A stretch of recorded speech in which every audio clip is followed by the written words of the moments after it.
यार, दिल्ली से ना मुझे बड़ा प्यार है ना। और दिल्ली मेरे लिए उस माशूका की तरह है जो बुलाती तो बार बार है पर अपनाती नहीं है ना।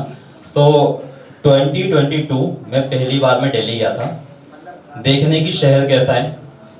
उसके बाद किसी ना किसी वजह से मेरा दिल्ली जाना होता है। 23 में एक टाइम ऐसा आया था जब मेरे पास कोटा में करने के लिए कुछ काम नहीं था और मिल भी नहीं रहा था। तो है ना, मेरा एक दोस्त दिल्ली जा रहा था तो मैं भी उसके साथ निकल गया काम ढूंढने। 7 दिन तक हम दिल्ली में रहे, काम ढूंढते रहे, लेकिन हमें वहाँ भी काम नहीं मिला तो हम वापस कोटा आ गए। अभी 24 में अप्रैल के एंड में ऐसे ही एक ओपन माइक करने के लिए मैं दिल्ली गया था। और अभी हाल ही में 1 जुलाई, अभी क्या हुआ ना, मेरे अंदर एक अलग ही जुनून आया।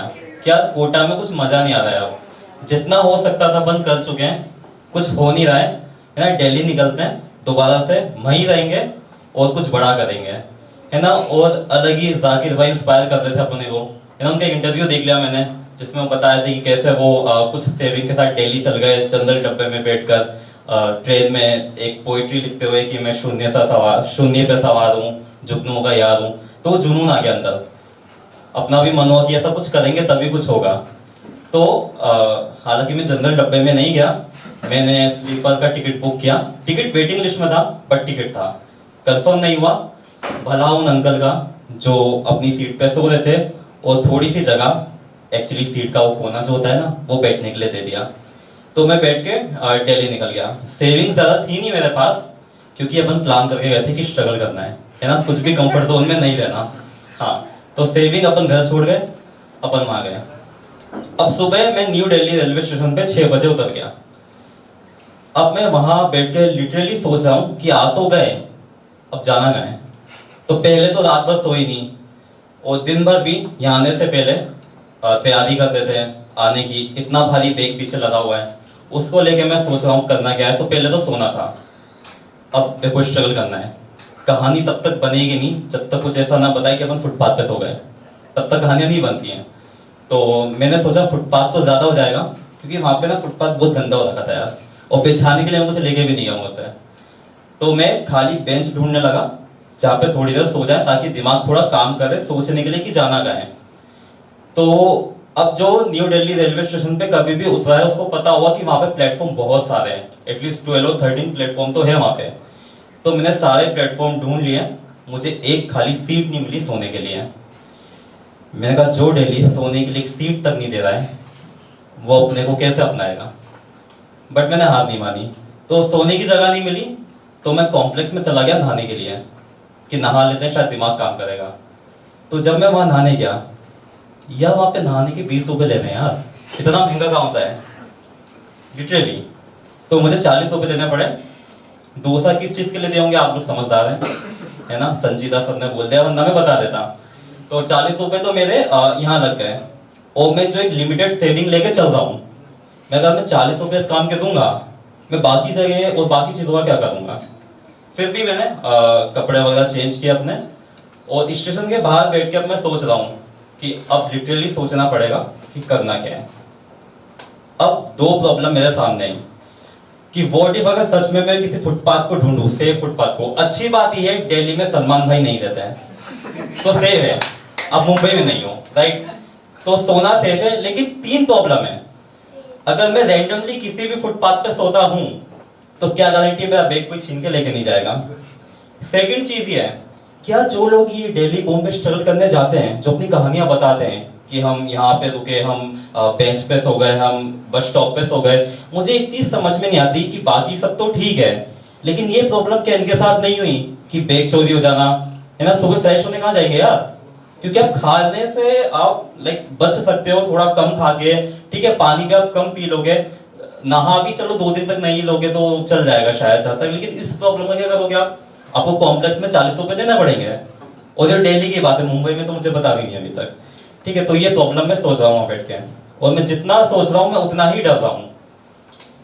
तो मैंने सोचा सोचने से काम नहीं होगा, कुछ प्लान करना पड़ेगा। जॉब ढूंढते हैं, अब दिल्ली इतना बड़ा है, जो दिल्ली गया उसे पता होगा, नई दिल्ली, पुरानी दिल्ली, गुड़गांव, नोएडा, पता नहीं क्या क्या फैला हुआ है ना, जाना कहाँ है। और वहाँ के लोग है ना बिल्कुल हमारे कोटा वालों की तरह ना हेल्पिंग होते भी नहीं है यार ना, मतलब हमारे कोटा वाले लिटरली बहुत अच्छे लोग हैं। मुझे सुबह ब्रश करना था और नहाना था, क्योंकि अगर मैं कहीं जॉब मांगने जाऊंगा भी, तो हालांकि मेरे बैग में सबसे ज्यादा जो है वो है सीवी की कॉपियाँ, लेकिन अगर मैं गंदा जाऊंगा तो वो लोग जॉब नहीं देंगे।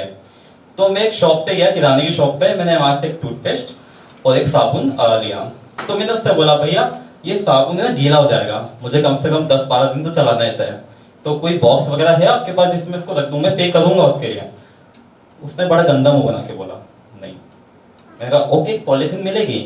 उसने लिटरली मुझे कम से कम 10-12 बातें सुनाई होंगी, उसके बाद भी पॉलिथीन नहीं दी। अब तो इन सब चीजों में पूरा दिन हो गया है, ठीक है, मैं जॉब ढूंढने कहीं गया नहीं हूं, इसी सब चीजों में घूमने में दिन हो गया, क्योंकि पता ही नहीं कंफ्यूजन में वो आपकी खजाना गए। तो अब मैंने सोचा कि रात हो रही है और अब थोड़ा डर लग रहा है, क्या लिटरली फुटपाथ पे नहीं सो सकते हैं, तो जाएगा। पापा की बात माननी चाहिए थी, थोड़े पैसे लेके आने थे, है ना। अब मैं चांदनी चौक में गया, चांदनी चौक में सीसगंज साहिब का गुरुद्वारा है ना। मैं एक बात बोलना चाहूंगा यार, कि आज के टाइम पे ना जब सोशल मीडिया इतना है, तो बहुत से लोग हैं जो सनातनी होने का बहुत दिखावा कर रहे हैं, बट असल मायने में जो सही में सनातनी धर्म निभा रहे हैं ना, वो सिर्फ सिख लोग हैं। अगर कहीं पर भी गुरुद्वारा है ना, तो आप भूखे नहीं रह सकते, है ना। और शुक्रिया। और अच्छी बात यह है वहां पे खाना वेज बनता है, ताकि सब लोग खा सकें, ना कि सिर्फ किसी खास कम्युनिटी के लोग। ओके, तो एक दिन मैं गुरुद्वारे में था। सेकंड है, मैं 4-5 कंपनीज के बारे में पता किया जिनको कंटेंट राइटर की नीड थी। मैंने वहां इंटरव्यूज दिए, सबने मना कर दिया। तो अब सेकंड है, क्योंकि मैं नोएडा की तरफ आ चुका था और 2-2:30 बज गए थे दिन के, धूप हो रही है, रहने की जगह नहीं है, बैग का वेट जो है वो अलग है, और मैं घूम रहा हूँ, जितनी भी उम्मीदें थी सब खत्म हो गई हैं दूसरे ही दिन। धूप बहुत ज्यादा है, पता नहीं कौन ही अफवाह फैलाते कि दिल्ली में पानी भरा हुआ है। मैं जब गया पानी की एक बूंद नहीं है, कि वहां बारिश हो रही है ना, और वह पानी फ्री में मिल भी नहीं रहा है। तो अब मैं सोच रहा हूँ, मैं थोड़ा परेशान था, लेकिन मैं अपना को मोटिवेट कर रहा था। उतनी देर में आता है घर से फोन पापा का, यार जब आप कुछ हिम्मत वाला काम करने निकलो ना, और आप अपना आप को संभाल रहे हो, तो आप संभाल लोगे जब तक घर से फोन ना आए। पापा का फोन आया, और पापा ऐसे होते हैं ना जो हमेशा स्ट्रॉन्ग बन के रहते हैं, वो दिखाएंगे नहीं कि उन्हें परवाह हो रही है। उन्हें मैं बता भी नहीं सकता कि मैं रात में गुरुद्वारे में रुका हूँ, है ना। तो पापा एक बात बोलते हैं, कहाँ पर है? मैं कहा नोएडा में। क्या कर रहा है? सड़क पे घूम रहा हूँ। उन्होंने मुझे एक बात बोली कि मम्मी को परवाह हो रही है, वापस आ जाए। मैंने कहा नहीं, 2 दिन में घर जाएंगे, बेइज्जती की बात है। मैं कहा नहीं नहीं, अभी तो आया हूँ मैं। कह रहे बेटा मम्मी ब्लड प्रेशर की पेशेंट है, वो बहुत कमजोर दिल की हैं, जब से तू गया उन्होंने कुछ खाया नहीं है, आ जा। मैं कहा थोड़ा संभालो ना, आप लोग क्यों, आप वो छोटा भाई है, संभाल लो थोड़ा यार। तो पापा ने कहा तेरी मर्जी। मैं कहा ठीक है, मम्मी साथ कर रहा हूँ, कि मम्मी घर पे, मैं ऑफिस में हूँ। मैंने घर पे फोन लगाया, अब भाई ने फोन उठाया, कह रहा हाँ भाई क्या हुआ? अच्छा, छोटे भाई बहन कभी भी तमीज से बात करते नहीं है। तो उन्होंने कहा हाँ क्या हुआ? मैंने कहा मम्मी ठीक है। क्या हाँ? तो पापा तो ऐसा बोल देते हैं, कहते कि तो भाई कहता कि हाँ वो रो रही है। मैं कहा बात कर रहा, कहता नहीं करती, उनकी आवाज़ ही नहीं निकलती है। अब मैं थोड़ा कमजोर हो चुका हूँ, लेकिन मेरा हार नहीं मानेंगे। तो दूसरे दिन सोने का फिर जुगाड़ करना है, काम तो मिला नहीं, तो लिटरली मैं बस स्टैंड पे आके सो गया। डर था कि शायद पुलिस वाले आएंगे उठा देंगे, बट नहीं उठाया। किस्मत से मुझे चार्जिंग पॉइंट मिल गया, फोन चार्ज किया। अब तीसरे दिन तक है ना, मैं मम्मी के बारे में सोच रहा हूँ, और एक चीज वो बहुत ज्यादा हो रही है कि यार याद आने लगा है कि घर पे अपन बोलते थे कि मम्मी ये खाना क्या बनाया है, अरे मैं ये नहीं खा रहा, अब खाना ही नहीं मिल रहा है। तो तीसरे दिन मैंने कहा एक आखिरी बात पूरी कोशिश करेंगे, और मैंने जी जान लगा दी। मैंने लिटरली तीसरे दिन फिर से एक भी जॉब नहीं ढूंढी, मिली ही नहीं। आखिरी दिन सोने का जुगाड़ करना है, क्योंकि अब मैंने सोच लिया कि ट्रेन मैं बैठना पड़ेगा, क्योंकि मैं यहाँ पे सक्सेस हो या ना हो, मेरे साथ कुछ अच्छा हो बुरा हो, अगर मैं घर नहीं पहुंचा तो मेरी मम्मी साथ लिटरली कुछ बुरा हो जाएगा। तो ट्रेन अगले दिन की थी, एक रात फिर से सोना था। मैं चाहता तो मैं होटल कर सकता था, मैं कहा नहीं, स्ट्रगल क्या बताएंगे अपन। तो तीसरे दिन जगह ढूंढनी है मुझे, कहाँ जा सकते हैं। तो दो जगह मुझे पता लगी, एक अक्षरधाम मंदिर और दूसरी निजामुद्दीन दरगाह, जहाँ पे रात में आप रुक सकते हो, मेरे को पता लगा। तो अब मैंने कहा देखो अपन जाते को अक्षरधाम मंदिर भी जा सकते हैं, लेकिन फिर मुझे रोशन हो गया था, कुन फाया कुन, मेरा थोड़ा ऐसा भी दिखना चाहिए। तो मैं दरगाह में चला गया। दरगाह में भी खाना था रात का, वो भी वेज। मगर यहाँ पे भी सब खाना खा सकते हैं यार। तो अगले दिन मैं घर वापस आया। जब मैं घर वापस आया ना, मेरी मम्मी जितना रोई, और पहली बार लाइफ में मोमेंट था ना जब मम्मी ने मुझे इतना जोर से गले लगाया कि मैं लिटरली सांस नहीं ले पा रहा हूँ। तो उस दिन मुझे एक बात समझ में आई जो मैंने खुद रियलाइज करी दिल्ली के भी अंदर, कि हम कितना भी बोल लें कि हम उस लड़की से बहुत प्यार करते हैं, वो जान है हमारी, या वो लड़का सब कुछ है, हमारे दोस्त सब कुछ है, लेकिन जब हम प्रॉब्लम में होते हैं और जब हम मायूस होते हैं ना, तो सबसे ज्यादा याद हमें हमारे घर वाले ही आते हैं। उस मोमेंट में मम्मी याद आती है, पापा याद आएंगे, भाई और बहन याद आते हैं।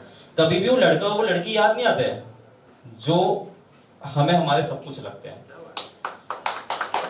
तो तब मैंने ये चीज शुक्रिया लिखी थी कि इन गैरों की दुनिया में इनसे उम्मीद बस सपना है, कि इन गैरों की दुनिया में इनसे उम्मीद बस सपना है, इस मतलबी जमाने में परिवार ही है जो अपना है। Thank you.